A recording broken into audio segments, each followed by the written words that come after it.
Hi there. This is far easier to do than on platform than it is the way we're doing things now. The reason is this is about my fifth or sixth take.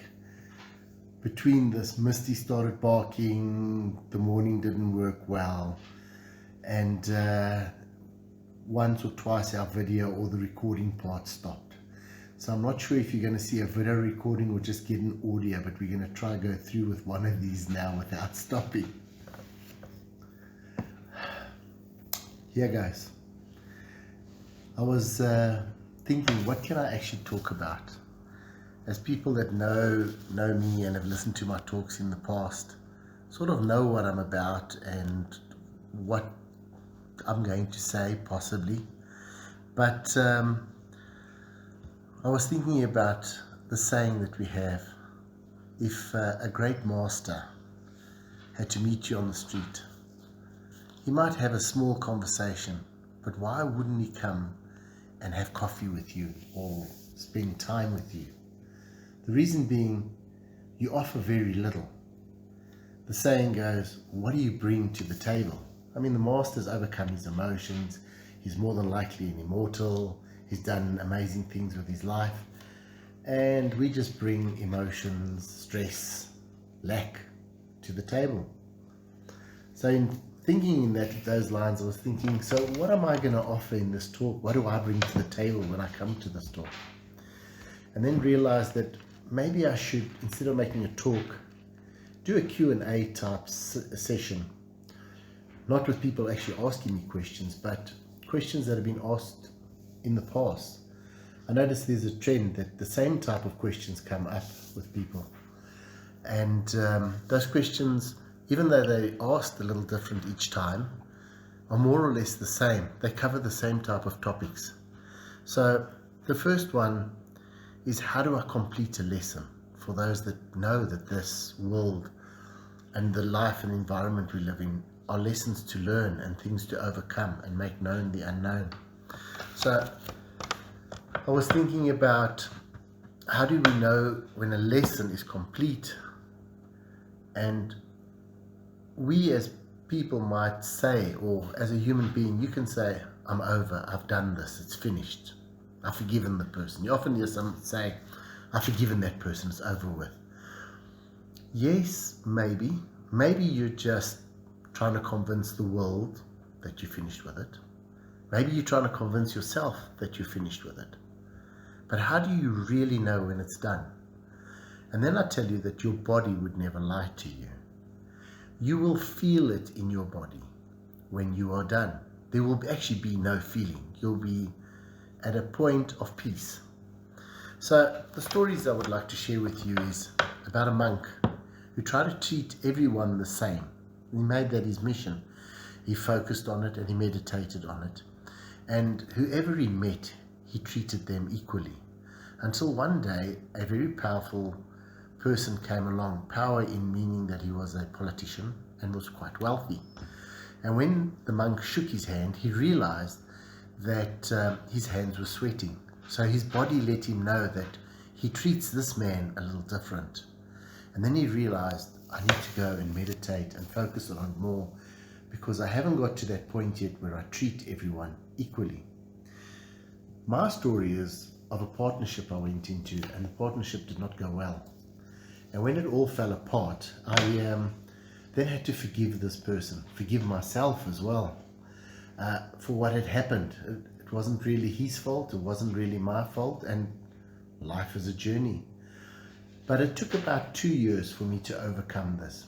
And at that stage, this particular person still needed papers from me for the lawyers, etc. And he phoned me up the one day and asked, do you have these particular papers? And I said, I do. When I actually heard his voice, I thought to myself, it's really nice to hear his voice. And this is a person I grew up with, and we were very close, so we're family. And later on that day, when he came to collect the papers, I thought, it's been 2 years, I haven't seen him, I haven't really spoken to him much. It's really good to see him. So I thought, maybe I'm just trying to convince myself that I'm over this. So I closed my eyes, focused on him as he was walking towards me, and then thought, check my body. Do I feel anything? And then realized it's done. I was at peace with it. Now we got Misty barking again. Let's hope she's going to stop at this. And I've even got Alice helping me with the recording here, so she's going to pass a biscuit down. And sorry, this all becomes part of my talk because it is as it is. The next one is, should I do? This is a tough one. Should I buy a business? Should I go out? Should I do whatever? I often get should I.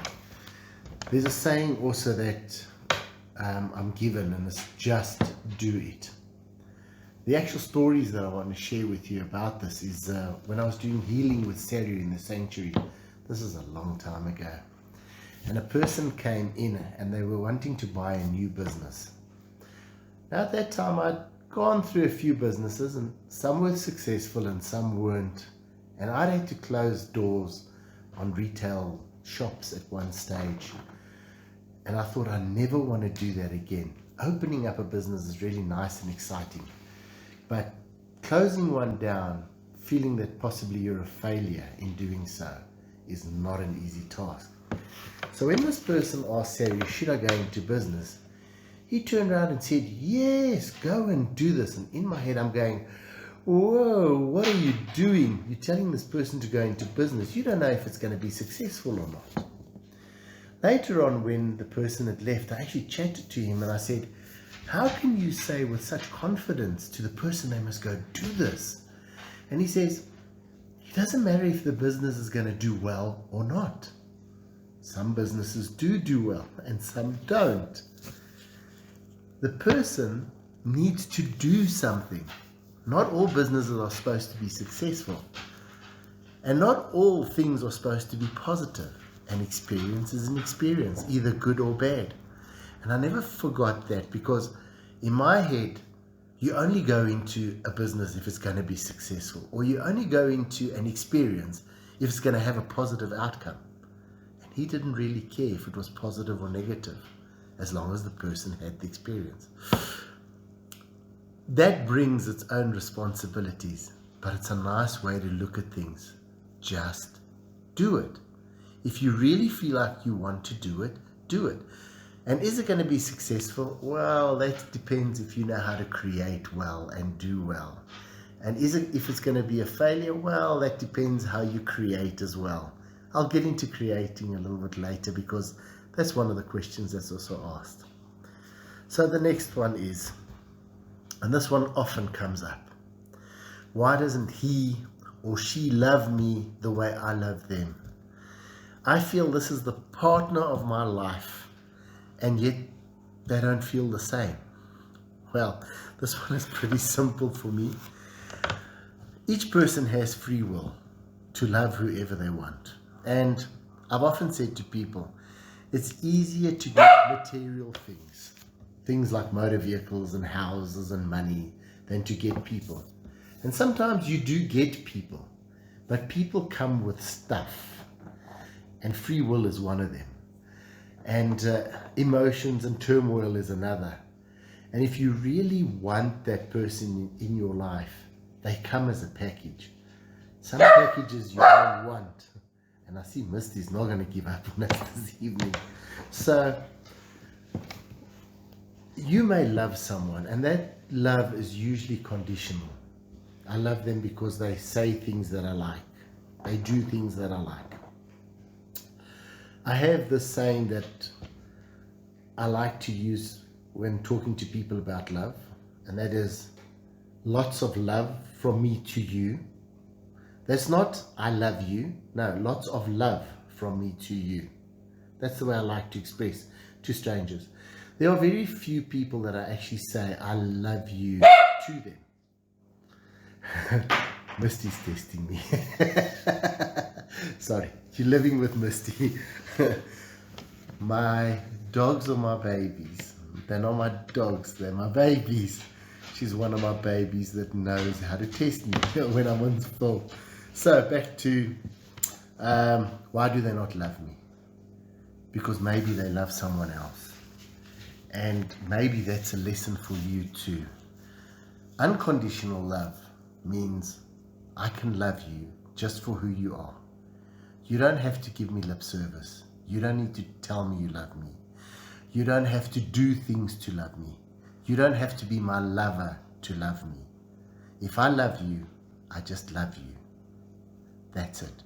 No condition.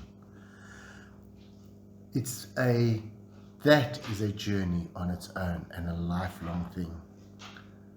On my box that I have done, that I use for disciplines, I have put on there, I am filled with the love of God, a saying that was given to us again. This must be one of the most difficult things to do, because to be filled with the love of God means I need to love my customers when I serve them. Sometimes they can test me. I must be able to approach people and just love them for who they are. And depending where you are as a master, that one is a biggie. I'll let you contemplate that one, and I'll leave you that with my answer. So people have free will. They don't need to love you. You love them anyway. The next question. What is my purpose, especially on this plane? That is so easy. You come with a purpose already.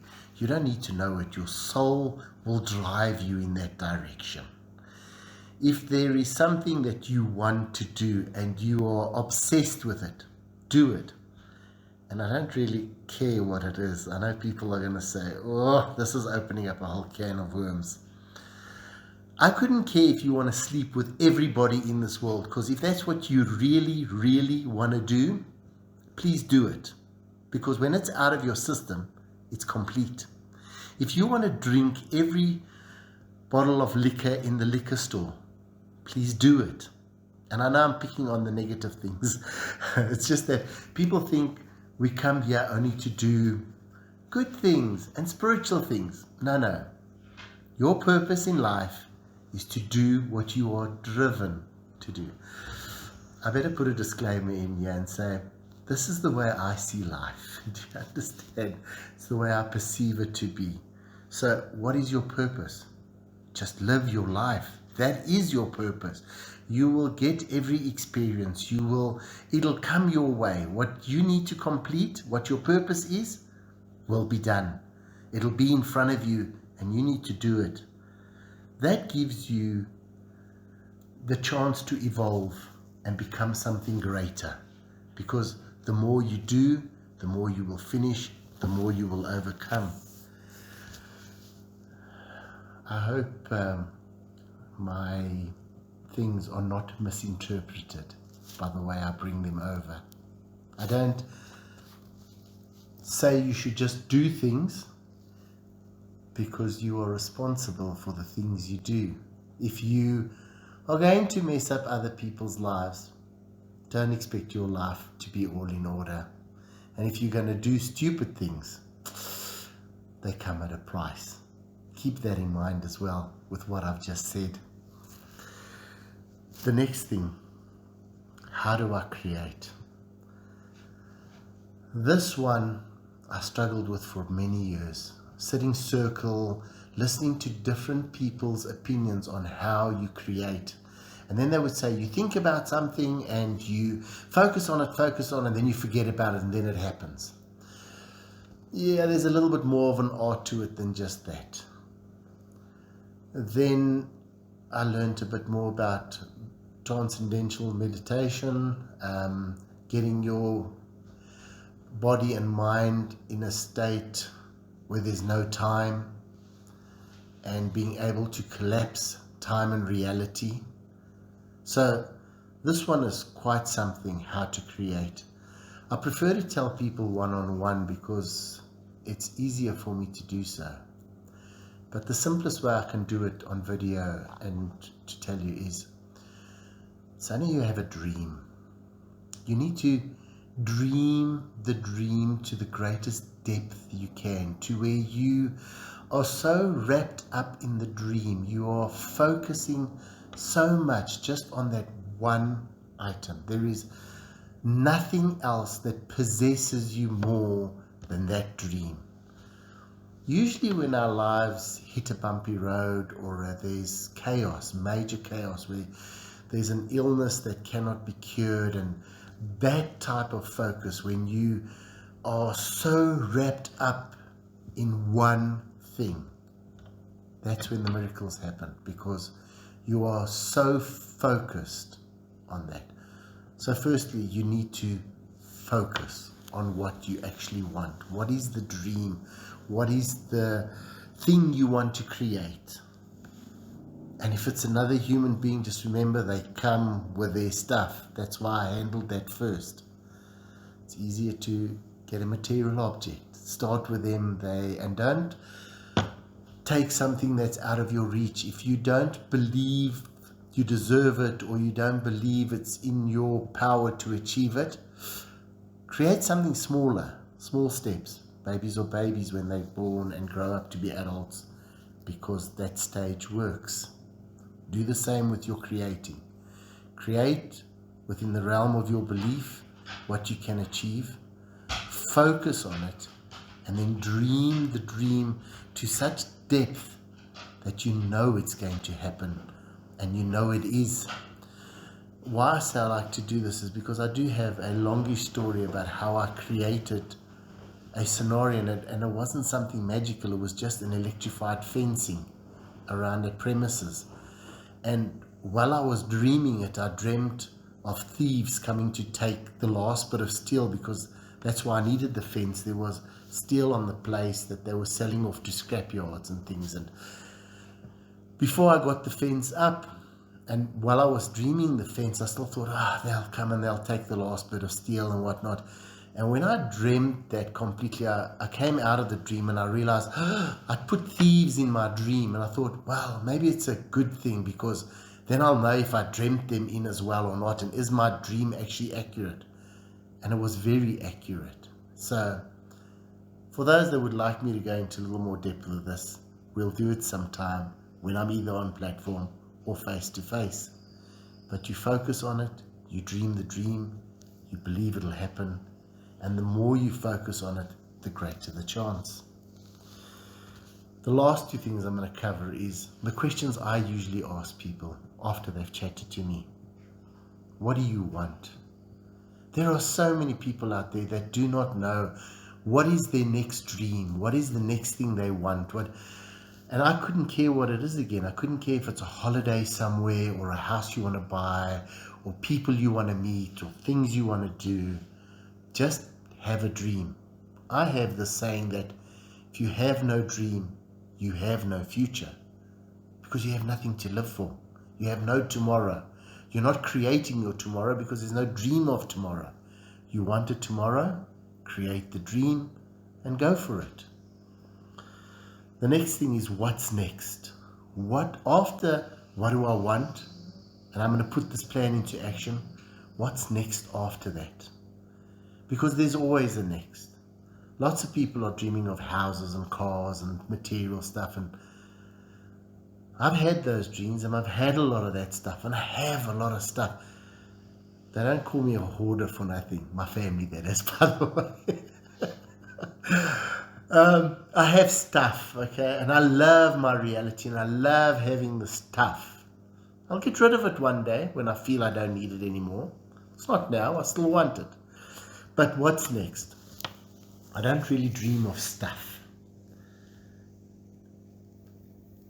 I want to be the master of the cards. And if I'm not so lazy, I might achieve that. I am master of the fields. Those are great things.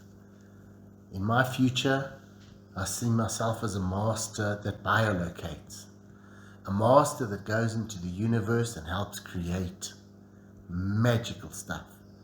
Now those are my dreams. Yeah, I still have dreams of having material stuff and things like that, but I'm starting to shift, starting to change. I want greater dreams. I hope this inspires. I hope I get this out in time for when it's needed. Thank you very much for listening to me. And may you all have a very blessed and good evening or morning, or whatever it is. Thank you very much.